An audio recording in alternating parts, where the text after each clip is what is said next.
পাহাড়পুর বৌদ্ধবিহার বা সোমপুর মহাবিহার নামে পরিচিত বৌদ্ধবিহারটি বর্তমানে প্রায় ধ্বংসপ্রাপ্ত একটি প্রাচীন স্থাপনা। পাহাড়পুর বৌদ্ধবিহারটি নওগাঁ জেলার বদলগাছি উপজেলা থেকে মাত্র 10 কিলোমিটার দূরে অবস্থিত। পাল বংশের দ্বিতীয় রাজা শ্রী ধর্মপাল দেব অষ্টম শতকের শেষের দিকে বা নবম শতকে এই বিহার তৈরি করেছিলেন। 1879 খ্রিস্টাব্দে স্যার আলেকজান্ডার কানিংহাম এই বিশাল স্থাপনা আবিষ্কার করেন। ইউনেস্কোর মতে পাহাড়পুর বিহার বা সোমপুর বৌদ্ধবিহার দক্ষিণ হিমালয়ের দ্বিতীয় বৃহত্তম বৌদ্ধবিহার। আয়তনের সঙ্গে ভারতের নালন্দা মহাবিহারের তুলনা হতে পারে। এটি 300 বছর ধরে বৌদ্ধদের অতি বিখ্যাত ধর্ম শিক্ষাদান কেন্দ্র ছিল। তৎকালীন সময় তিব্বত, চীন, মালয়েশিয়া, ইন্দোনেশিয়া এবং মিয়ানমার প্রভৃতি দেশ থেকেও বৌদ্ধরা পাহাড়পুর বৌদ্ধবিহারে ধর্মচর্চা ও জ্ঞান অর্জন করতে ছুটে আসতেন। খ্রিস্টীয় 10ম শতকে বিহারের আচার্য ছিলেন অতীশ দীপঙ্কর শ্রীজ্ঞান। 1985 সালে ইউনেস্কো পাহাড়পুর বৌদ্ধবিহারকে বিশ্ব ঐতিহ্যবাহী স্থান হিসেবে তালিকাভুক্ত করে। পুন্ড্রবর্ধনের রাজধানী পুন্ড্রনগর এবং অপর শহর কটিবর্ষের মাঝামাঝি স্থানে অবস্থিত ছিল সোমপুর মহাবিহার। এর ধ্বংসাবশেষটি বর্তমান বাংলাদেশের বৃহত্তর রাজশাহীর অন্তর্গত নওগাঁ জেলার বদলগাছি উপজেলার পাহাড়পুর গ্রামে অবস্থিত।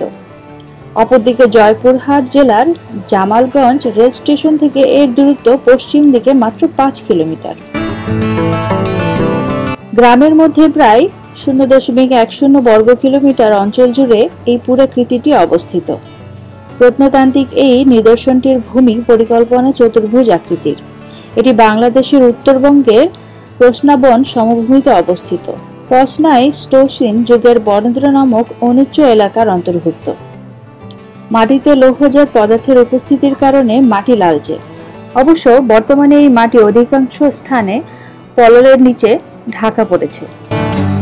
পার্শ্ববর্তী সমতল ভূমি থেকে প্রায় 30.30 মিটার উঁচুতে অবস্থিত পাহাড় সদৃশ স্থাপনা হিসেবে এটি টিকে রয়েছে। স্থানীয় লোকজন একে গোপাল চিতার পাহাড় আখ্যায়িত করত। সেই থেকে এর নাম হয়েছে পাহাড়পুর, যদিও এর প্রকৃত নাম সোমপুর বিহার। পাহাড়পুর বৌদ্ধবিহারের উত্তর ও দক্ষিণ দিকে 922 ফুট এবং পূর্ব পশ্চিমে 919 ফুট পর্যন্ত বিস্তৃত। বিহারটিতে সর্বমোট 177টি ঘরে বৌদ্ধ ভিক্ষুকরা বসবাস করতেন। বিহারের ঠিক মাঝখানে শোভা বাড়িয়েছে একটি মন্দির।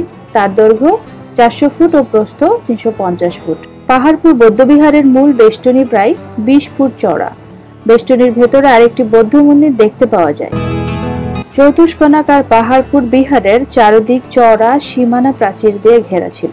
সীমানা প্রাচীরের অভ্যন্তরে সারিবদ্ধ 92টি ছোট ছোট কক্ষ ছিল।